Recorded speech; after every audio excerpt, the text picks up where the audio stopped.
What's up, guys? Before we get into the video, I want to quickly mention I am doing one-on-one virtual training on Zoom. If you are interested, just email me right above here, above my head.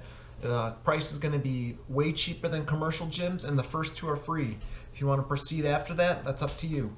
And then I also want to mention with this series, it doesn't matter if you have the world's greatest nutritionist helping you. It doesn't matter if you have the world's greatest trainer helping you.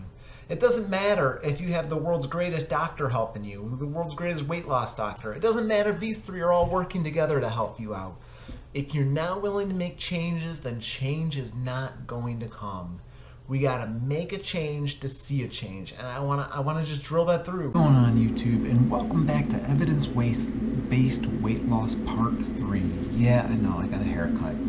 Not sure if I like it 100%. I'd said 2.5 inches on it, and I think they took off about 4 or 5. But anyways, it is what it is. I think that makes me look a little older, so I'm gonna have to bring back that hair eventually. It'll eventually grow back. But I do want to mention in the description down below there are 30 healthy recipes to help you lose weight. We are going to be talking about calorie density today. What is it? Well, it is my #1 tip. If I just had one single tip for weight loss, it would be my answer is calorie density. So let's get started with the video. What is a calorie? So a calorie is a unit, a measure of energy required to heat 1 kilogram of water to 1 degree Celsius. So it's amount of its energy. Some calories were discovered sometimes in the 1800s.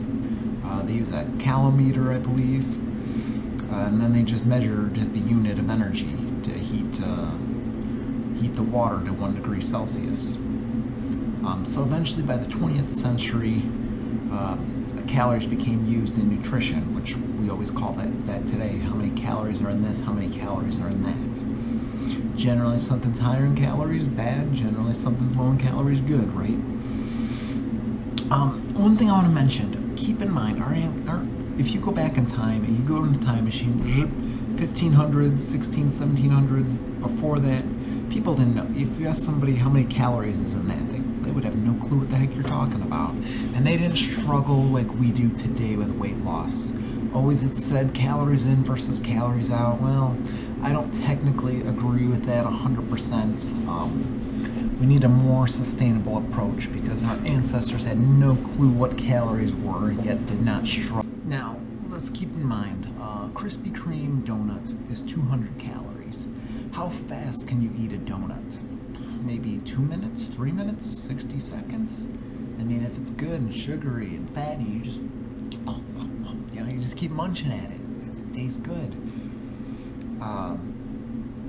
A Snickers bar has 280 calories. How fast can you eat a Snickers bar? The answer is really fast. Now, how full are you going to be after a Snickers? The answer is not very many at all.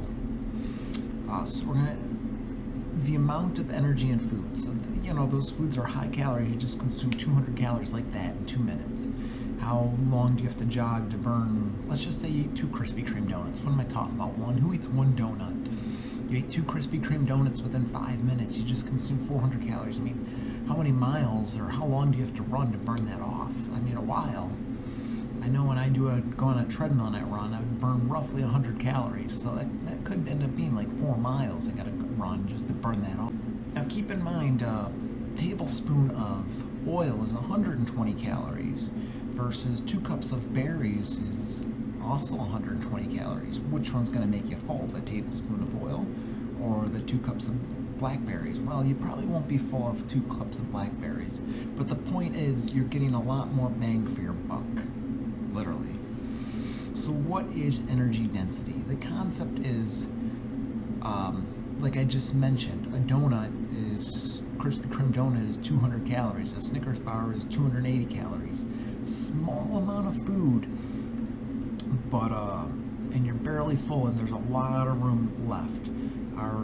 Our stomachs and our appetite is not measuring the calories, it's measuring the volume of food in our stomachs, right?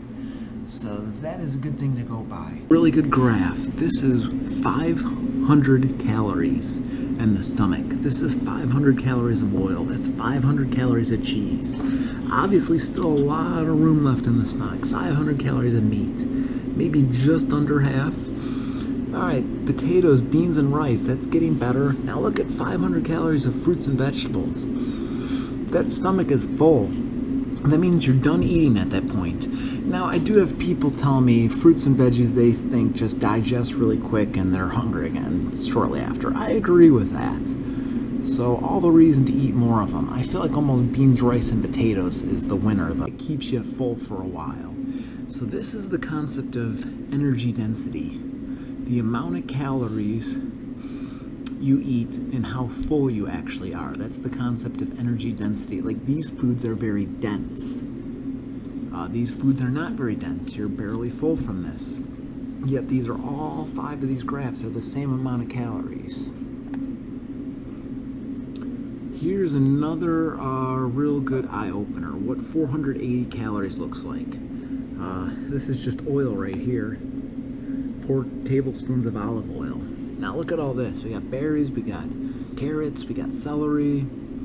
I'm not sure what that is. We got cucumbers, 480 calories. Which one's going to make you full, this one or this one? Well, it's obvious, the one on the right. We want to choose foods that are high density foods and then are low in calories.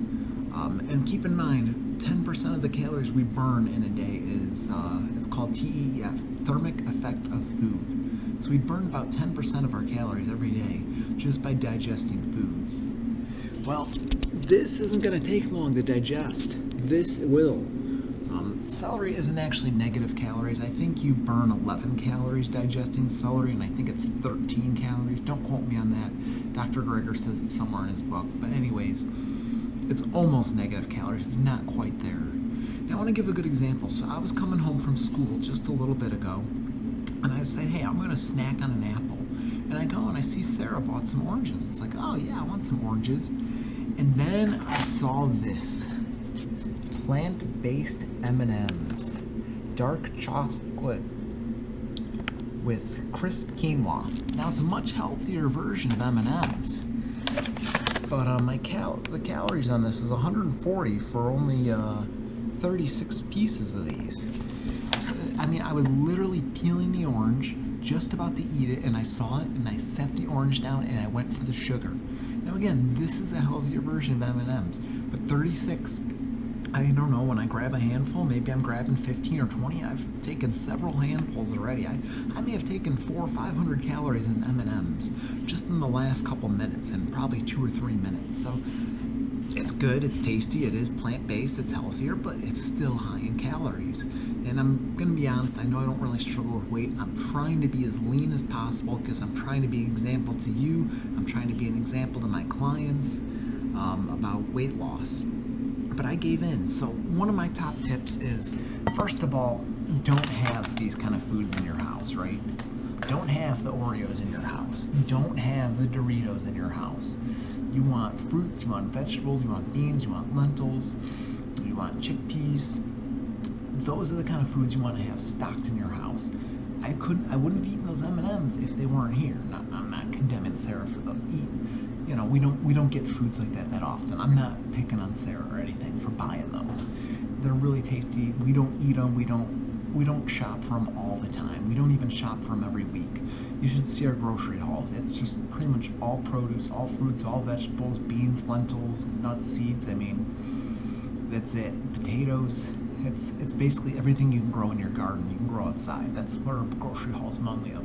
So again, I'm not picking on Sarah with that. That's good, but it adds up in calories fast. And I put down the orange and I went for the candy because it tastes better than the orange. Now I did eat the orange too, but I went for the candy first. So some other things I want to mention about calorie density. Here are some good examples. So 2,000 calories. Let's compare foods that have, how many times can you fill up a stomach? How many times do you think you can fill your stomach up with broccoli? If you eat 2,000 calories, how many times would that fill your stomach up? Take a guess. And the answer is 16 times. You'd have to fill your stomach up 16 times before you would even consume 2,000 calories of broccoli. Watermelon balls, 11 stomachfuls. Apple slices would be 9 stomachfuls. Sweet potato cubes is 3 stomachs. Oatmeal, 3 times to fill up your whole stomach. To get 2,000 calories in. Chickpeas is 2 stomachs, eggs is 1.5. Alright, so now we're getting pretty low here on the list. Tuna would fill you up 1 time. Chicken would fill you up 1 time. Cashews, about 90% full your stomach would be. Cheese is about half full. You'd only be half full eating 2,000 calories, so you'd ideally want more food if that's what you're eating. M&Ms, it's funny that I'm reading M&Ms on my notes from Dr. Greger's book, How Not to Diet, because as well as cookies is just under half as well. I'm laughing because, again, I just ate those. And now if you're eating 2,000 calories of butter, that's your stomach's only going to be 15% full. So one of the take-away messages, try not to cook with butter and oil. We literally saute vegetables with water. It works out great. You want a salsa or a dressing or seasonings, that'll make your vegetables plenty tasty. You could literally eat 100 cups of zucchini and still not gain weight. You'd have to eat more than 150 cups of cucumbers to gain weight every single day. And to gain weight on kale, you'd have to eat more than 250 cups of kale to even gain weight. There was one study done, they gave these people high energy or low energy density foods, or foods low in calories but high in density, such as fruits and vegetables. And they literally consumed hundreds of calories less a day, and they ate 3/4 of a pound more of food in a day. So they ate more, and they took in hundreds of less calories a day, and they lost more weight. That's in Dr. Greger's How Not to Diet book. He's quoted thousands of studies, which will be quoted in some of these videos. So again, our stomach registers volume over calories in the stomach. One researcher got people from 3,000 calories a day to 1,570 calories a day. The subjects reported just as much satisfaction and being satiated, feeling full with their diets with the fruits and veggies and whole grains and beans as they did on their old diet. Yet they took in nearly half the calories. They felt just as satiated and satisfied. One way to get vegetables in is you could puree it into a sauce. Kids will have no clue it's even in there. You could put some spinach and pasta sauce, just puree it along with it. No one will ever know. Another study that was done had a group of people eating oranges, another group of people eating pears, and other people of eating oatmeal cookies. Now, they had the same amount of calories, same amount of fiber, but which one do you think people felt more full eating? They felt more full eating the pears and apples because of the water content in it. I mean, you pick up an apple and a pear, it's kind of heavy, especially if you pick up cookies side by side. One's going to be heavier, so that one's going to fill you up way more. The takeaway message is eat more plant foods. How many more plant foods? Well, that's up to you. The more, the better. How many processed foods should you eat? How many animal products you should eat? Should you eat none? The less, the better. Let me put it that way. I don't want to tell people what they should and shouldn't eat. Do I advise animal products? Well, you can guess the answer. I haven't eaten animal products in 6 years here. Now, taking a sample here and there from a store sometimes has hidden animal products in it. Like dairy sneaks its way into everything, so I have. But in general, no. I haven't had animal products in 6 years. I haven't had meat in over 6 years. So one of the reasons I put these recipes down in the description below of this video is because they are very calorie dense foods. Lower in calories, will fill you up quickly. I put them, go check them out in the description below. If after watching this entire series you just don't know what to do, I'd recommend trying out every single one of those recipes. 20 of those recipes are from us, 10 of those recipes are from other YouTube channels. I give them credit where credit is due. I can mention the name of the channel, I give a link to their channel. You know, sometimes I hear somebody say, I don't like salads, or I'm sick of salad. Dude, there's hundreds of ways to prepare a salad. And I'm not a big proponent of this, but if adding a little bit of chicken or a little bit of eggs or something to your salad will get you to eat the salad, I'm all for it. If your alternative is to binge on chicken and eggs and other animal products and processed foods, but if you add a little bit into a salad and you eat it, thumbs up in my book. It's better than the alternative, right? It's not always about perfection. It's finding ways to get better and to do things more efficiently and better. And hopefully you can get close, if not perfection. Soups are another extremely filling thing. Split pea soup is one of the recipes in the description of this video. I encourage you to try it. You'll be filled up so quickly. When we quit eating natural foods, that's when weight came on. Big surprise, right? We had M&Ms, we had Oreos, we had Doritos, pop consumption increased, we had no more sugar, we had more fat in our diets. Once we started eating those processed foods, weight went up. But you know, our ancestors, they didn't have access to Oreos. They didn't have access to pizza. They probably had animal products and chicken in the winter months. And they didn't deep fry it either in all this oil, and who God only knows what else they deep fry it in. Oreos, Twinkies, ice cream. These were all things that used to not be a thing. Candy bars, there was at one point that wasn't a thing, but now it is today, and they're very low in filling you up, and they're very high in calories. So eat more plant foods, try out these recipes. This is my #1 weight loss tip, because if you're not satisfied after you're done eating, then let's just say you ate 2 Snickers bars and 2 Krispy Kreme donuts. I don't know, you've taken in 6, 7, 8, let's just say you've taken in 900 to 1,000 calories right there. But your stomach's not even halfway full from those 2 donuts and those 2 Snickers bars. You're gonna want more food. You're not done yet. If you're still hungry, you're gonna want more food. But if you're full, you're not gonna be hungry. So that's the takeaway message. To incorporate these low energy density foods, that's why I have 30 recipes below. Check them out, and there's no excuse, guys. There's hundreds of recipes online. Even if you don't know how to cook, you know what? Watch these videos and learn. You just gotta learn. It's just one of those things you gotta do. Some of them below are even meal prep videos for a whole week. So I want to encourage you guys to check those out. I don't know why I'm starting with my top tips first. This is my #1 tip. I'm guessing, I'm afraid people are going to get bored of the series, but if somebody gets bored of the series, that's their problem. Just eat natural foods. Yeah. Hope you guys enjoyed this video. Please share this video with somebody who's trying to lose weight.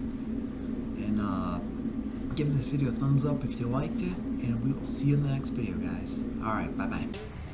Alright, so let me just show you guys real quick. Here's a good example. I filmed a couple hours ago. It's dinner time.